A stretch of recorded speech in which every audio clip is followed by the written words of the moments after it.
네, 안녕하세요. 강사 겸 집사입니다. 저는 캐나다 선교사에 대해서 특별히 공부한 전문 강사는 아니고요. 이름만 강사 겸 집사입니다. 예, 너무 기대 안 하시는 게 좋을 것 같습니다. 제가 하나 질문 드리고 싶은데요. 혹시 게일 동상 앞에서 사진 찍어 보신 분 계세요? 예, 감사합니다. 그리고 혹시 게일의 고향 알마에 가보신 분 계세요? 예, 감사합니다. 저는 1998년에 결혼하면서 연동교육에 나오기 시작했는데요. 한 10년이 지나도록 게일 동상 앞을 지나면서 한 번도 눈을 맞춘 적이 없습니다. 별로 관심이 없었어요.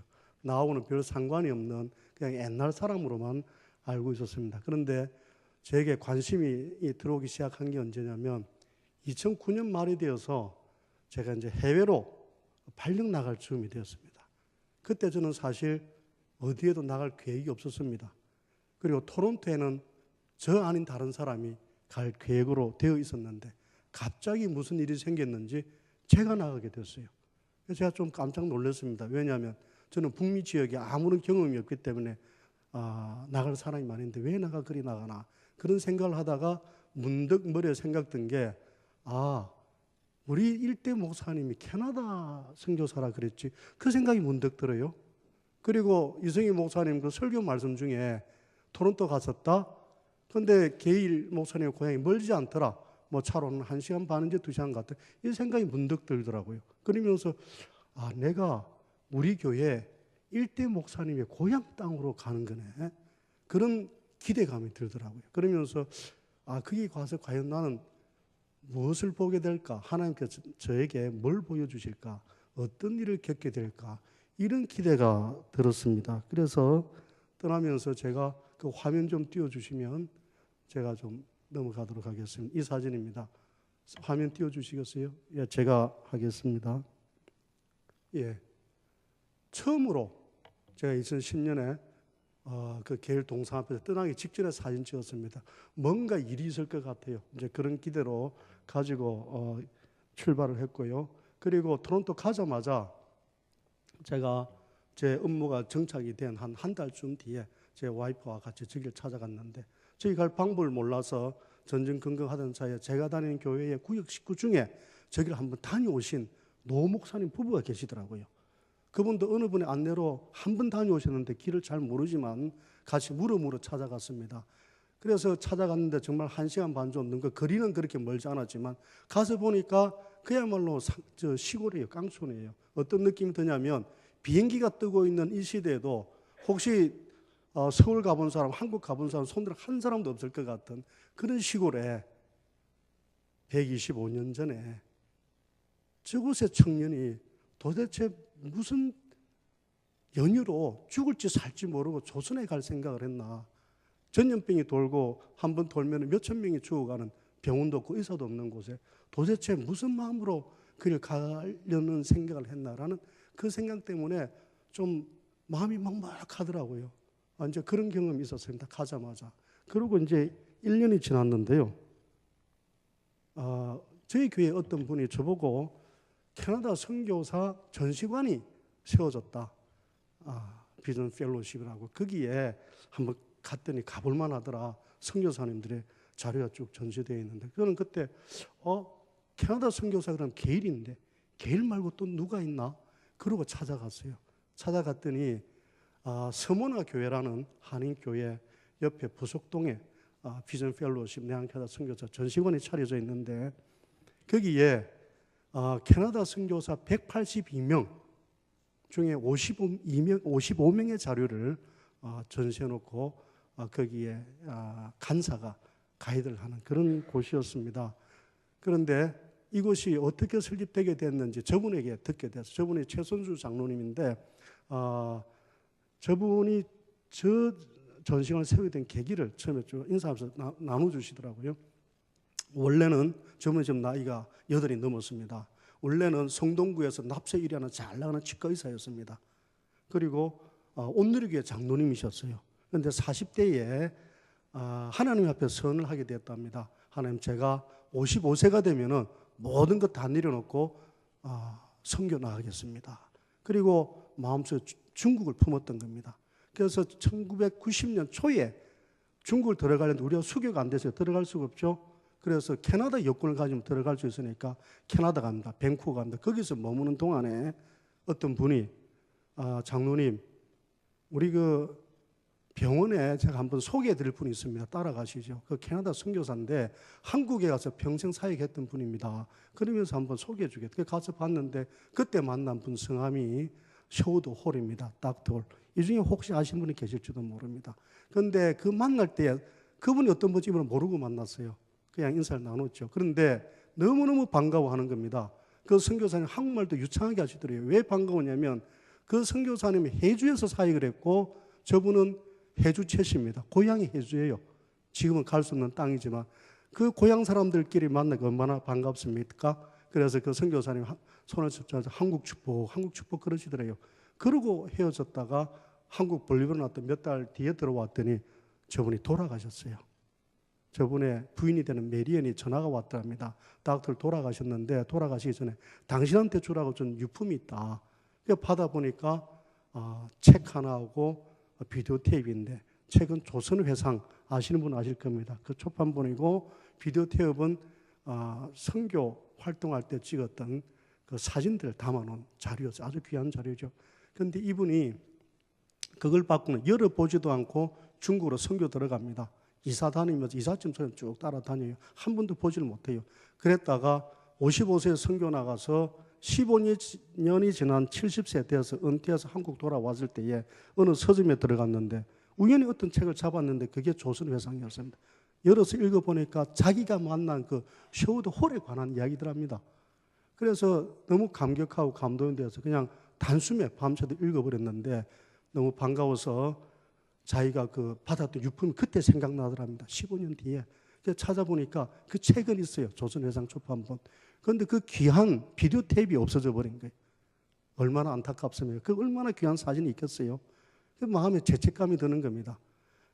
이 귀한 분을 알아보지도 못했고 이분이 주신 그 귀한 분을 잃어버리기까지 했으니 그러면서 소위 내가 선교사인데 선교사에 나도 이런 귀한 분을 알아보지 못하는데 보통 일반 성도들은 더 뭐 말할 나이가 있겠는가 이런 생각이 들면서 자기가 남은 여생을 이 캐나다 선교사의 자료를 모으고 전시관을 세우고 알리는 그런 일을 해야 되겠다라는 그런 생각이 들더니 그래서 자기가 자기 그 수입원의 10분의 1, 11조를 쭉 모은 게 한 60만, 우리 돈으로 6억 정도 되더랍니다. 그 돈으로 서문화 교회를 구입해서 백인들이 다 빠져나간 그 교회를 구입해서 한국교회 헌당을 하고 저 전시관을 세웠습니다. 그래서 저 전시관에 들어가면은 아까 말씀드린 선교사님 자료들이 있고 설명을 해주시고 그러는데 그 중에 다 하지 못하고요. 몇 분만 짧게 간단히 하겠습니다. 이 장면은 들어가면 맨 처음 보이는 그 이미지 컷인데 이쪽에서 볼 때 오른쪽 끝에 캐나다 빛, 복음의 빛이고요. 그리고 그 1988년 25세 된 청년 게일이 시작으로 해서 캐나다 선교사 청년들이 나오기 시작하는데 가운데 있는 그 활자들은 다 그분들의 성함입니다. 그 이름들이고요. 182명의 그 아래는 그분들의 사진입니다. 그리고 토론토 출발해서 밴쿠버 거쳐서 일본 거쳐서 우리 서울까지 들어올까지 장장 53일이 걸린 그런 100길로 오셨고 지금은 우리 한국이 그 복음의 빛을 다시 세계 열방으로 전한다라고 하는 그런 이미지 컷입니다. 그런 비전을 담은 컷이고요. 들어갔더니 맨 처음 나온 게 게일이었습니다. 게일을 뭐 너무 잘 아시는데 게일은 스코틀랜드 계통 농부의 아들이었고요. 알마라는 시골에서 태어났는데 14살에 아주 신비한 체험을 합니다. 그 스코틀랜드 계통 그 장로교가 굉장히 엄숙한 분위기인데 그 가운데서 어떤 이유인지 모르겠는데 밤마다 악몽을 꿉니다. 천국과 지옥에 갈리는 꿈.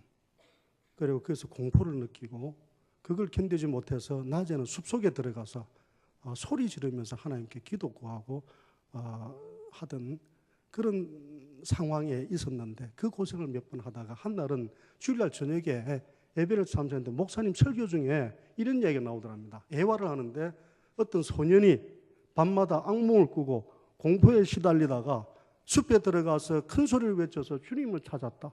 그 이야기가 바로 자기 얘기인 거예요. 아니 저분이 나를 보지도 않는데 어떻게 저런 얘기를 하지? 신기하다라는 생각이 드는 그 순간에 주변이 환한 빛으로 쌓입니다. 그리고 그때 하나님의 임재를 느껴요. 예수님을 만납니다. 그래서 그때 그 체험이 몇 번 반복이 되는데 훗날 게일은 자기가 왜 선교사가 되었는가라고 이야기할 때 그때 만났던 하나님, 그때의 환희와 감격, 그것을 내가 전해주고 싶어서 선교사로 나갔다. 이런 이제 고백을 하는데 이분이 토론토 대학교 들어가서요. 대학교 2학년 때 파리 나가서 그 가난한 사람들이 사는 빈민촌에 들어가서 선교 사역을 합니다. 그리고 돌아와서도 토론토에서도 유대인이나 중국인들이 사는 가난한 동네에 가서 이미 그런 선교를 하게 됩니다. 그리고 25 졸업할 무렵에는 당시 1880년대에 북미 지역에 잘 아시는 무디의 부흥운동이 있었죠. 또 거기에 영향받아서 학생 자원운동이 있었습니다. 대학생들이 당대에 우리 시대에 복음을 땅끝까지 전하자라는 그런 슬로건을 내걸고 움직이기 시작했는데 그 당시에 무려 2만 500명이 나갔고요. 그중에 50%는 인도, 30%는 중국으로 나갔다는 그런 기록이 있습니다. 그런 분위기 가운데에서 토론토 대학교 YMCA에서 게일을 조선을 보내게 됩니다. 그렇게 오게 되는데 조선을 떠날 때에 그 형제들 중에 그 게일하고 가까웠던 누나가 있었죠. 제니라고. 그 제니가 성경 구절을 줍니다. 얼마나 걱정이 됐겠습니까? 동생이 가서 살아서 돌아올지도 모르는데 그래서 동생이 줬던 성경 말씀이 시편 121편 1절 2절인데요. 내가 산을 향해 눈을 들리라. 나의 도움이 어디서 올까? 나의 도움이 천지를 지으신 여호와께서로다.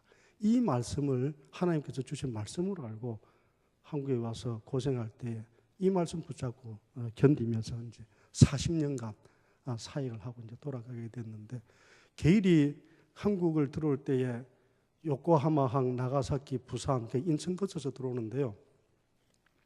가장 첫 번째 맞닥뜨렸던 그 고생이 온돌방이었답니다. 오리골, 지금은 오래되는 그래서 하룻밤 자는데 마치 빵이 오븐에 굽히는 것처럼 내가 그 온돌에 굽히는 것 같더라. 그래서 한숨도 못 잤다. 그리고 낮에 길거리에 나가면 오물투성인데 더 흉한 거는 그 시신들이 땅에 묻히지 않고 질바닥에 얼굴이 문드러진 거. 그걸 보니까 밤마다 잘 때마다 악몽을 꾸는 거예요. 그러면서 내가 과연 여기를 얼마나 견디고 살아나갈 수 있을까? 그러면서 시작합니다. 음식도 냄새가 나니까 코를 막고 먹습니다. 무스림 같은 거. 그런데 그럼에도 불구하고 조금씩 적응하는 부분이 나오는데 뭐라고 이야기하냐면 그 고추장은 조금 찍어서 밥에 무치면 맛이 있더라. 그 이야기하고요. 그 젓갈 들어간 김치는 먹기 힘들지만은 겉절이 먹을만 하더라. 그러다 나중에 어디까지 발전되냐면요. 누가 고기를 사줘서 맛있게 먹었는데 맛있게 먹고 난 이 고기가 뭐요? 물어보니까 개고기요 그러더랍니다. 그 다음부터는 길 가다 개만 보면은 입에서 군침이 흐르더라. 이런 고백을 어디가 했어요. 굉장히 적응력이 빠른 분 같아요. 예, 문화에 대한 적응력이. 그래서 그분이 그런 말씀했지 않습니까? 이 선교사가 한국화해야 된다. 한국인이 돼야 된다. 개고기 먹을 정도면 한국인 된 거죠. 그죠? 예, 그런 생각이 드는데 이분이 그 언어에 대한 재능이 탁월했다. 이건 다 아시지 않습니까? 그래서 온 지 1년 만에 우리말을 거의 터득하고 부산에서 제가 지금 살고 있는 그 대구에 전도 여행을 오더라고요. 와서 감명해서 감사하고 대화 나눴다. 그런 기록이 있고요.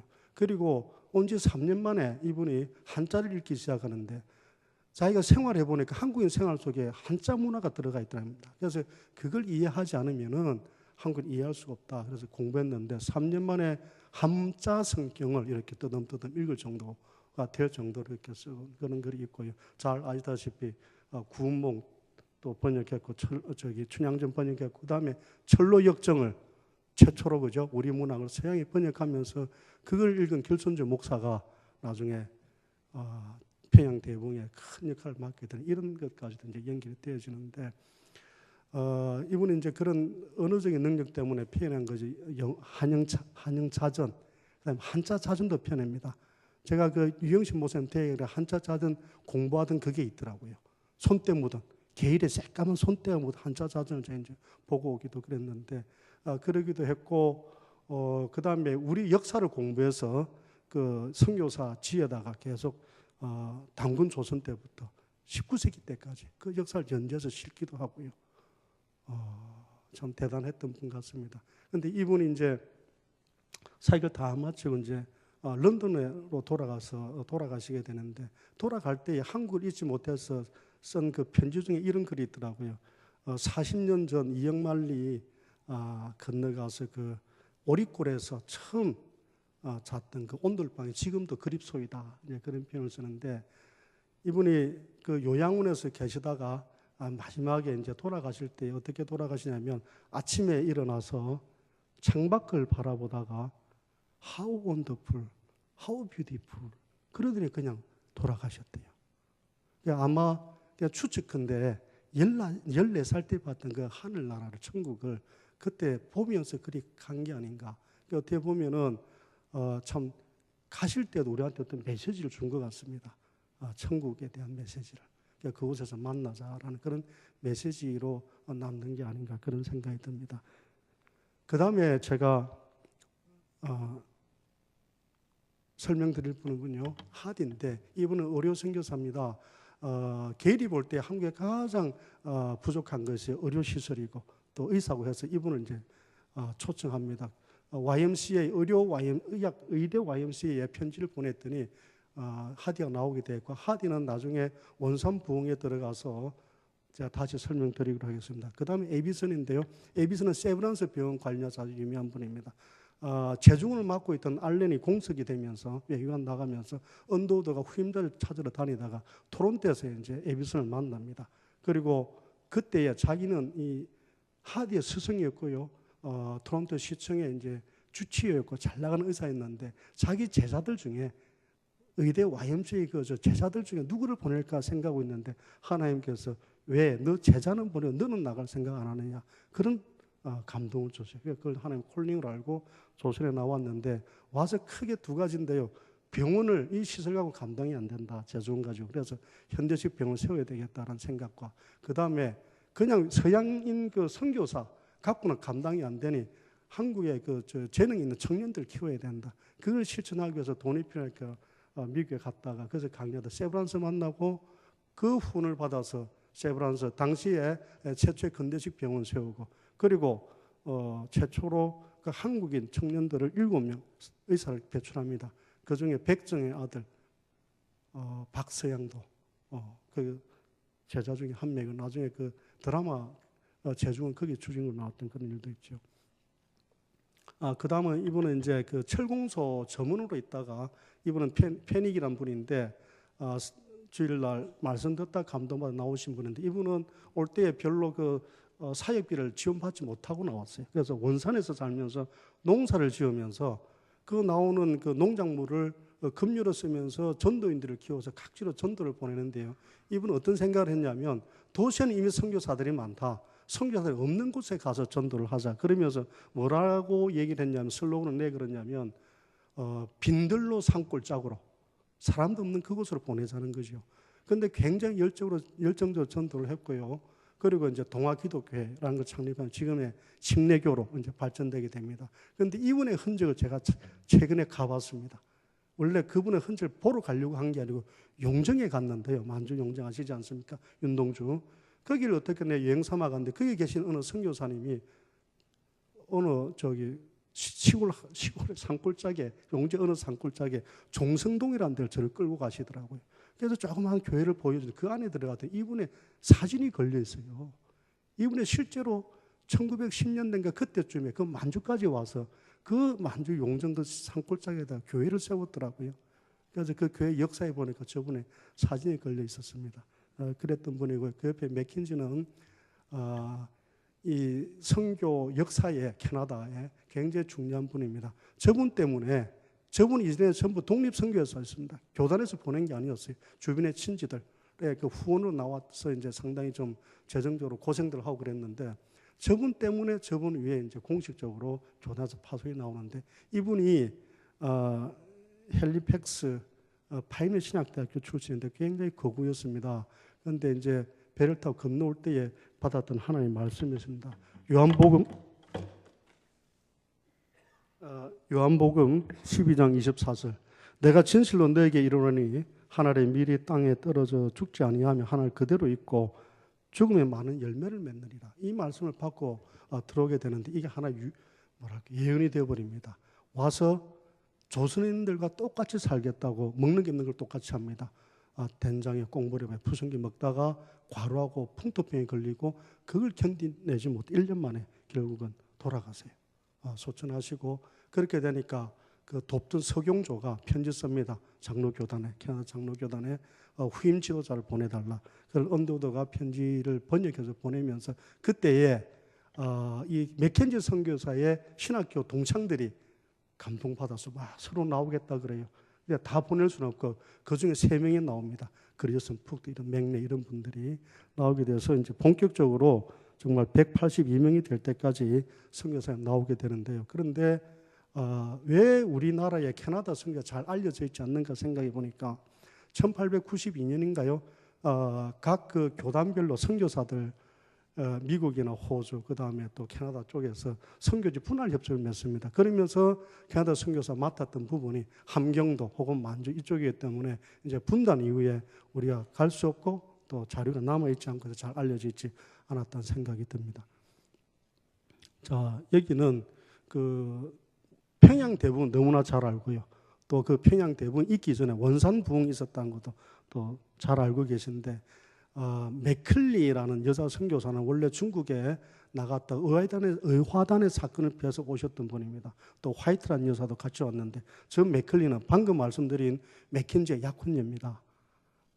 그 원산의 여름에 여자 선교사님들 모여서 좀 휴양을 취하고 있다가 조선의 부흥을 위해서 기도를 하자라는 모임을 갖기 시작해요. 그러다가 사경회를 했으면 좋겠다.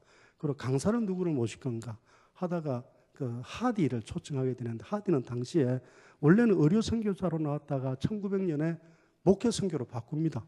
그런데 3년 동안 이 부흥이 되지 않아요. 그런데 사실은 저분의 성격이 아주 까칠했답니다. 백인 우월주의도 있고 또 엘리트 의사 출신 이런 것 때문에 근데 그거를 본인의 그 결점으로 보지 않고 항상 조선인들 미개하게 보고 그랬는데 부흥이 되지 않으니까 기가 죽었죠. 침체돼 있고 돌아가야 되나 이런 걱정까지 하던 단계였는데 그때 오히려 맥클리가 그분의 기를 살려드려서 강사로 초청하고요. 저분이 말씀 준비하다가 결국은 자기의 영적인 능력의 부족함 그걸 깨닫습니다. 그리고 자기 선교의 실패가 조선인들 잘못이 아니라 나의 부족함이 있다고 하는 것. 그걸 성령께서 깨닫게 해주세요. 그래서 그 사경에 와서 그 고백을 합니다. 회개하고 자기의 그 오만했던 부분을.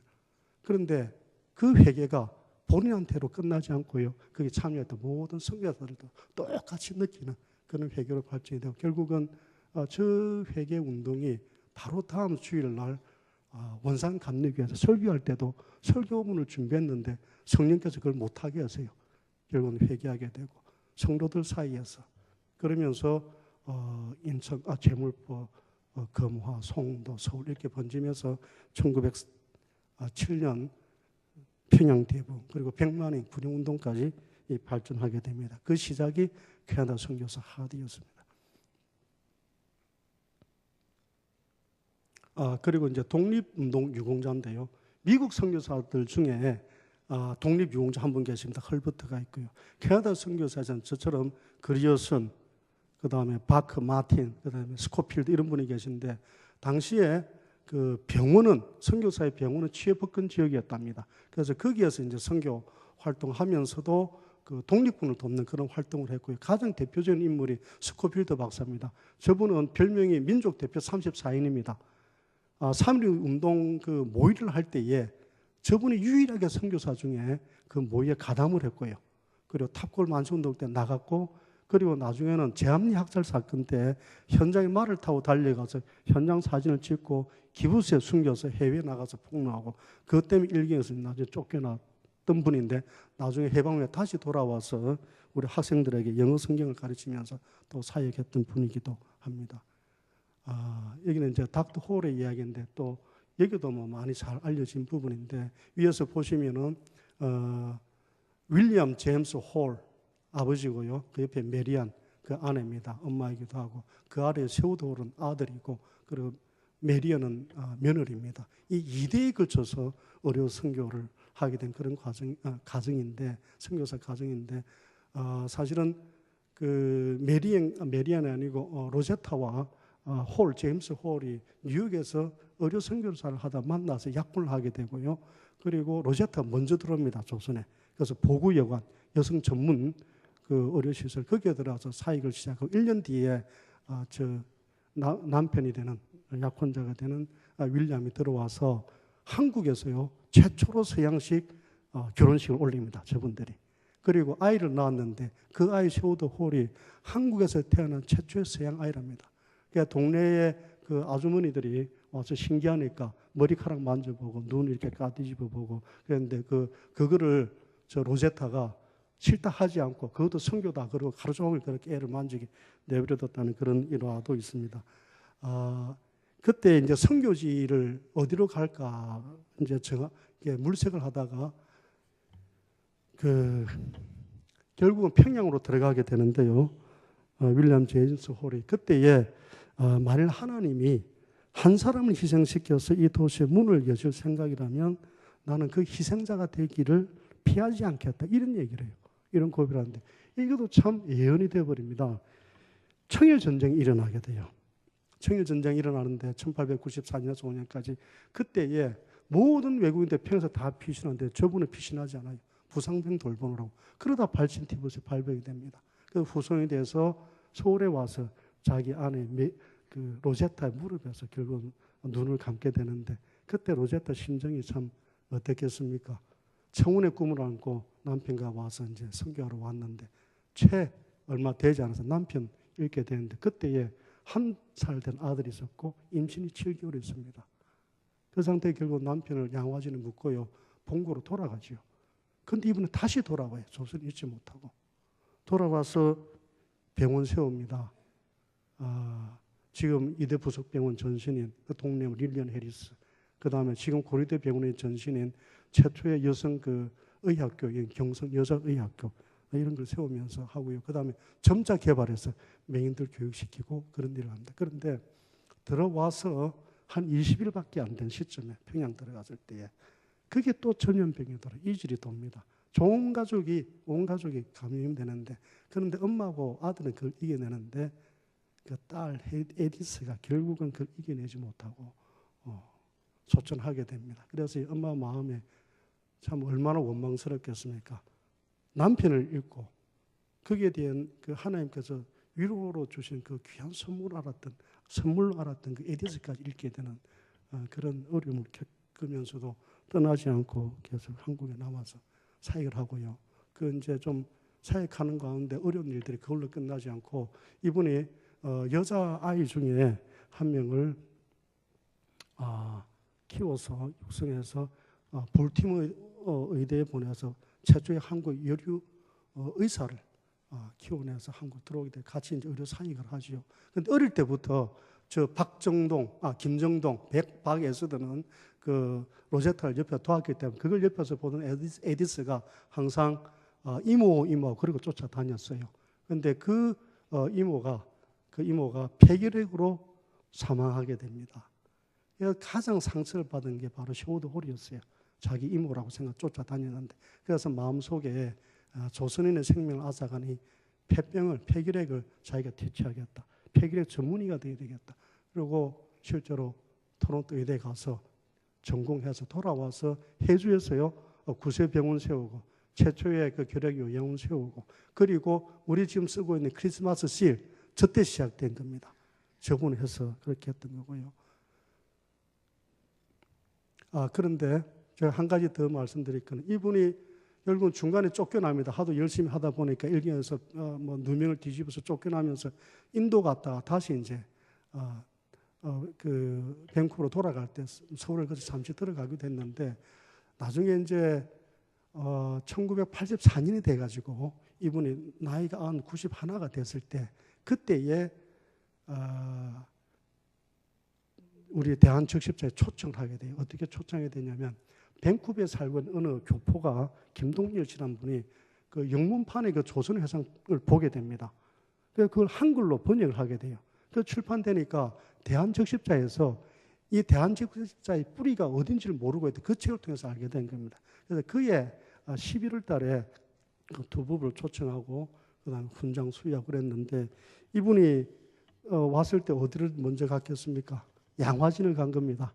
자기 아버지가 묻혀 있고 또 자기 어머니가 묻혀 있고 자기 그 누이 동생이 묻혀 있는 그 길을 이제 찾아가게 되는데 그때 이제 했던 얘기인데 마치 이게 유언이 됐는데 나는 지금도 한국을 사랑합니다. 내가 죽거든 내가 태어나서 자랐던 나의 사랑하는 이 나라 또한 내 사랑하는 어머니와 아버지 누이 동생이 잠들어 있는 한국 땅에 묻어주시기 바랍니다. 그러고 떠나요. 떠났다가 98이 되어서 최선수 장로를 잠깐 만났다가 결국은 돌아가시고 유언대로 양화진에 묻혔고요. 그 아내 되는 메리안도 한 달 뒤에 따라서 돌아가세요. 그래서 지금 전 가족이 양화진에 묻혀있는 그런 선교사입니다. 자, 시간이 좀 많이 갔는데요. 저에게 주어진 시간이 얼마인지 모르겠습니다. 이분이 그 유영식 목사님인데 평생 계일을 연구했던 분입니다. 그분의 댁에 가면 볼 수 있는 유품들입니다. 계일 관련된 저 대부분 정몽주 영정을 계일에 평생 벽에 걸고 살았대요. 정몽주의 충의 정신을 좋아했고 설교할 때도 조선은 망하지 않을 것이다. 정몽주 충의 정신이 살아있는 한은 그렇게 했다고 그러고요. 계일이 전국을 27번이나 그 선교 여행을 다녔다는데 그때 찍었던 사진들 모아놓은 사진첩도 있고요. 그 다음 계일이 쓰던 그 한자 자전, 자기가 만들고 자기가 공부하던 새까만 손때가 묻은 그런 자전, 그 다음 쓰던 책상 이런 것들 등등 있는 데를 제가 2012년에 봄에 어르문의 소개를 저기 가서 이제 보게 됐습니다. 가서 보니까요, 계일을 만난 것 같더라고요. 계일의 흔적이 남아 있어서 이제 그런 감동이 있었는데, 그리고 2013년에 그 저희들이 계일 탄생 150주년, 그 다음에 선교 125주년 그런 행사를 하지 않습니까? 그 전에 이분이 그때 맞춰서 계일에 대한 책을 펴내려고 했는데 원고가 900페이지짜리 2권. 근데 출판비가 권당 2,200만 원이에요. 그거를 이제 원고는 준비되어 있는데 그 재정적으로 후원을 받을 것으로 기대하고 여러 이렇게 네트워크를 통해서 노력을 했는데 그게 하나도 진전이 안 됩니다. 2012년 말까지. 근데 그 얘기를 저한테 만나서 하루는 하소연을 하더라고요. 그래서 저는 연동교회 출신이니까 좀 마음이 부담이 되더라고요. 저도 어떻게 말은 해야 되나 이런 생각을 하고 있는데 한날은 저분한테 어떤 이메일을 받았는데 그 속에 기가 막힌 얘기가 있어요. 뭐냐면 이분이 새벽마다 4시면 일어나서 이제 성경 묵상을 하는데 한날은 요한복음의 그 베데스다 연못에서 38년 된 환자가 물이 동하기를 기다리는 그 장면이 떠오르더래요. 그러면서 하나님께서 주신 감동인데 그 환자도 38년이고 성경에 나오는 본인이 캐나다 와서 선교사 연구한 것도 38년 그게 딱 며칠에 들었다. 그러면서 이 문제가 해결될 거다. 그런 감동을 주시더래요. 좀 어리둥절했죠. 아니 이게 진짜인가? 그런데 그 다음 날 오후에 슈퍼마켓을 갔다가 어느 은퇴 장로님을 만나는데 그분이 먼저 말을 건네는 겁니다. 목사님, 계일 전문가 아닙니까? 책 안 펴내고 뭐 하세요? 그러더래요. 그래서 자기가 안 그래도 이제 우라가 이제 쌓여있는 그런 상황인데 자기의 그 심들 막 토로를 한 겁니다. 그때 그분이 가만히 듣다가 그거 우리 교회 목사님은 그런 데 관심이 많을 텐데 한번 만나보시죠. 서부장로교회 박근선 목사님 만납니다. 만나자마자요, 그 목사님이 너무 반가워하시면서 이 귀한 일에 우리 교회가 쓰임 받는다면 정말 감사한 일이다. 우리가 모아놓은 돈도 없고 지금 통장도 없다. 그러나 한 권은 우리가 맡겠다. 그러면 그 자리에서요, 재정장로님 불러서 그 만불을 떼주더래요. 그리고 나머지는 나중에 또 봅시다. 그리고 다음 주 우리 교회 나와서 좀 설교 좀 해주세요. 그래서 계일에 대한 설교를 했겠지요. 그런데 그 성도들 가운데에 등록된 성도도 아니고 가끔 와서 듣는 그 떼내기 성도가 있었답니다. 뉴욕과 그 다음에 토론토 한국 왔다 갔다 하는 한 달에 2번 오는. 그런데 그분이 신앙의 뿌리가 깊은 집안의 사람이었던 모양입니다. 존이라는 사람인데 듣다가 자꾸 마음이 부담이 되더래요. 저 책으로 해서 뭔가 해야 될 것 같고, 그래서 하나님께 기도를 여쭙답니다. 하나님, 제가 뭔가를 해야 될 얼마를 하면 되겠습니까? 하나님 주신 감동이 만불입니다. 그야말로 그 교회에서 그죠? 교회의 재정과 그 성도의 그 헌금으로 한 권이 해결이 된 겁니다. 어떻게 이런 일이 있느냐라고 하면서 저한테 이메일이 왔더라고요. 그때는 저는 또 부담이 되죠. 아니, 연동계 출신도 아닌데 저 만불씩 하는데 도대체 나는 이런 생각이 들더라고요. 그래서 제가 빨리 해결해야 되겠더라고요. 그래서 제가 하나님께 기도드렸습니다. 하나님, 저는 그 사람처럼 못합니다. 그분의 10분의 1만 하겠습니다. 대신에 제가 이 이메일을 제가 아는 성도들한테 쭉 나눌 테니까 저는 아무 말 안 하고 그냥 나누겠습니다. 하나님께서 그분들 감동시켜서 10,000불 만들어주세요. 12,000불 만들어주세요. 이왕이면 15,000불 만들어주세요. 그런데요, 저는 돈 이야기 한 푼도 안 했는데 저하고 똑같이 10분의 1씩 하더라고요. 사람들이 15,000불 다 채워지더라고요. 기가 막힌 일 아닙니까? 저는요, 이 기도는 하면서 내가 뭐 이루어지는 믿음이 부족하다고 한지 이루어질 거란 생각 안 했어요. 그냥 저의 바람이 소망이었어요. 그런데 그게 이루어지니까요, 제 속에 생겼던 그 믿음이 뭐냐면, 아하, 하나님 기뻐하시는 기도 제목은 100%다. 이 생각이 들더라고요. 저는 있는 동안에 일단 아멘 해도 되는데, 그죠? 예, 해도 됩니다. 그때 참 제가 감동이 됐어요. 마지막 채워주는 그 순간에 그야말로 눈물이 나는데, 기뻤어도 슬펐어도 이보다 아이고, 하나님 하시는 일이구나, 기뻐하시는 일이구나, 그 때문이었고요. 그리고 또 제가 이제 죄송합니다, 시간을 넘겨서. 그런데 저에게 주어진 시간은 40분이었는데 한 40분쯤에 저한테 일 준 것 같아요. 저 책임 아닙니다, 늦어지더라도. 그러나 빨리 진행하겠습니다. 이 책이 출간됐고요. 그리고 2013년에 그죠? 믿음의 뿌리를 찾아서 처음으로 우리 교회 성도들이 목사님과 같이 왔었고요. 2013년 가을입니다. 그리고 같이 예배드리고 강의 듣고 했던 그런 이제 교회 안내부고요. 그리고 나서 저는 이제 좀 한국을 떠날 때쯤이 됐는데, 2014년에 1년 늦게, 우리 2013년에 행사를 했는데 유영식 목사님이 개일 선교대회를 하고 싶어 하시는 겁니다. 6월 달에. 결국은 진행하게 됩니다. 그래서 2박 3일 동안 서울에서 강사 초청합니다. 이미국 교수님, 그런 분들 초청해서 이제 강의하고, 그 다음 예배드리고, 저 장면은 뭐냐면, 개일 책 출간 감사 예배였어요. 그때에 저 가운데 보이는 그림 있죠? 저게 굉장히 인기가 많았어요. 저 그림 때문에 모여서 사진 찍겠다는 겁니다. 왜냐하면 저 그림이 어떤 그림인지 나보고 설명 좀 하래요.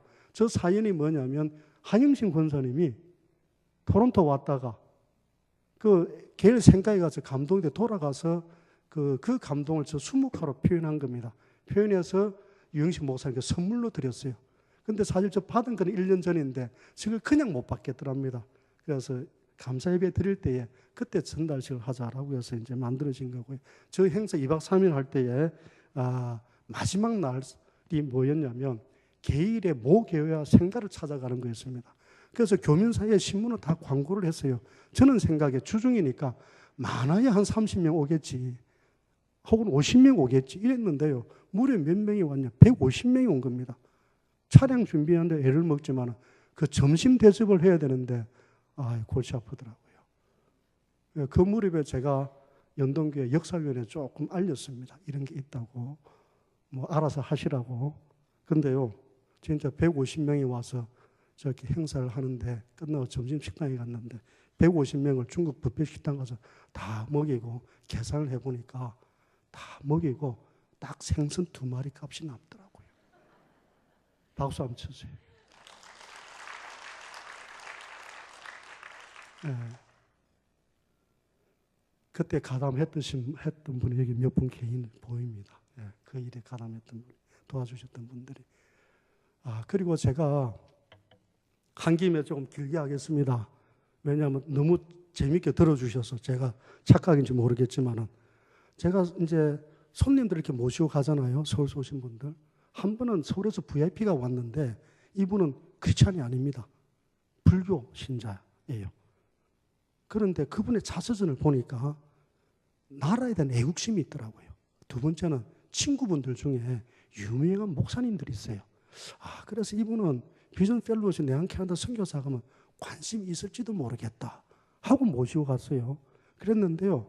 끝나고 나오는 이분이 하시는 말씀이, 아니 나는 선교사 그러면 미국 선교사 생각했어. 언더우드 아펜젤러 캐나다 선교사 이럴 줄 나는 몰랐네. 야, 대한민국이 말이야 오늘날 때 그냥 된 게 아니야. 저런 분 때문이야. 그거를요 크리스찬이 불교 신자가 그 이야기를 하더라고요.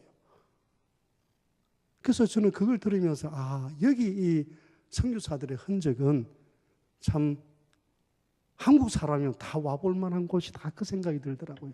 특히 크리스찬들. 그래서 일반인들이 오면 나이가라 가고 천성 가고 그리고 퀘벡 요즘 뜨고 있죠. 그 도깨비에 나왔던 거기 이런 데를 가는데 거기에다 더해서 알마나 그 다음에 또 캘리도니아 가면 게일과 하디의 그 흔적들이 있습니다.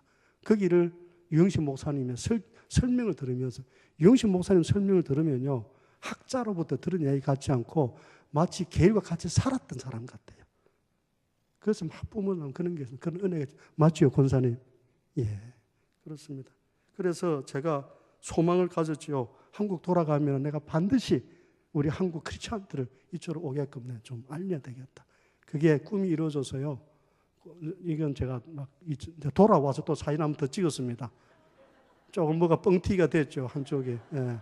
이 좀 사실 없어도 되는 장면인데 자랑 좀 하고 싶어가지고. 예. 5월 달에, 작년 5월 달에요.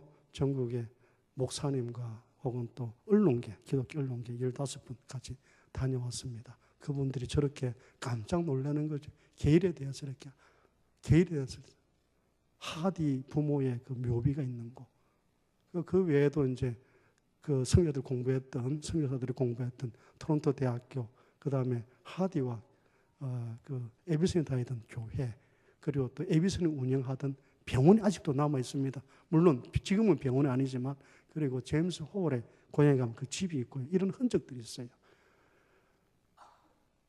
그리고 이제 이 부분이 이제 참 작년 가을에 정말 제가 꿈꾸던 일입니다.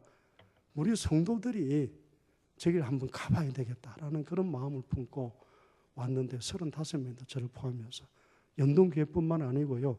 평화교회, 상신교회, 그 다음에 만나교회, 그 다음에 감자탕교회 이런 분들이 가서 느낀 거는 교회가 달라도요. 저희 가서 받는 은혜는 똑같더라고요. 같이 이제 교제하고 그랬는데 이제 그때에 여러 좋은 장면들이 있지만 한번 그때 주일날 제 교회를 들어갔습니다. 같이 예배를 드렸어요. 그런데 그 보면 우리 거기도 자막을 띄웠습니다. 스크린 띄워가지고 영어로 찬송가를 올리는데 우리 같이 갔던 성도들이 영어로 따라 부르는 게 아니고 우리말로 악보도 없이 영어를 보면서 찬송 우렁차게 불러 제끼니까 그 백인들이 눈이 휘둥그레졌습니다. 어떻게 외우지도 않고 한국말로 찬송 이렇게 보고 그러더라고요. 그리고 우리가 특별히 나가서 특송을 불렀는데 그 동영상을 좀 틀어주시죠. 여기서는 클릭이 안 되고 위에서 한번 해보시죠. 그래서 1절만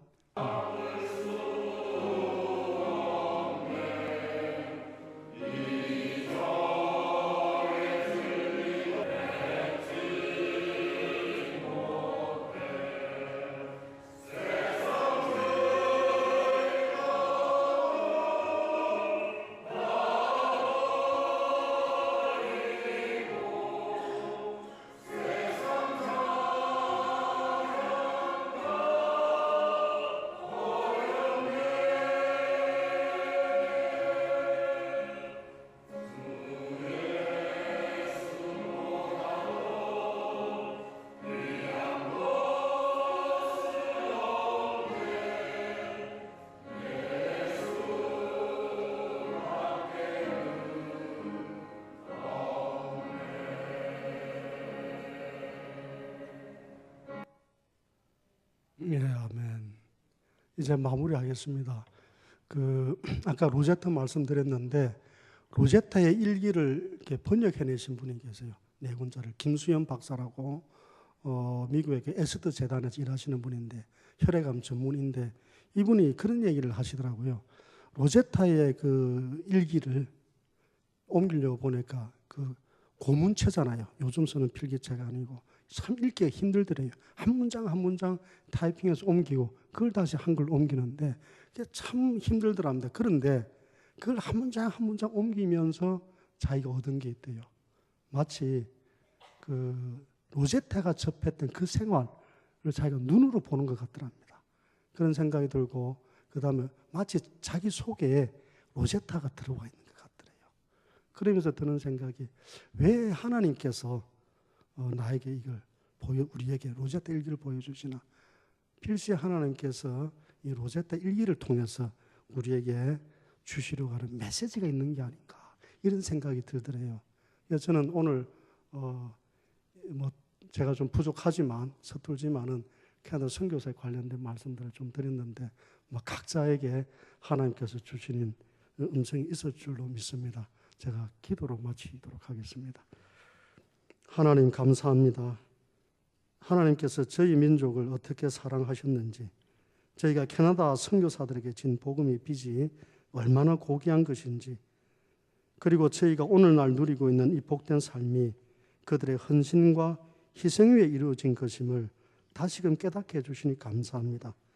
저희가 살아가는 동안 그분들에게 진 빚을 잊지 않을 뿐만 아니라 그분들의 믿음과 행실을 본받아 살아가기를 작정하오니 하나님 만나는 날 사랑하는 나의 종아 수고했다라고 칭찬받도록 도와주소서.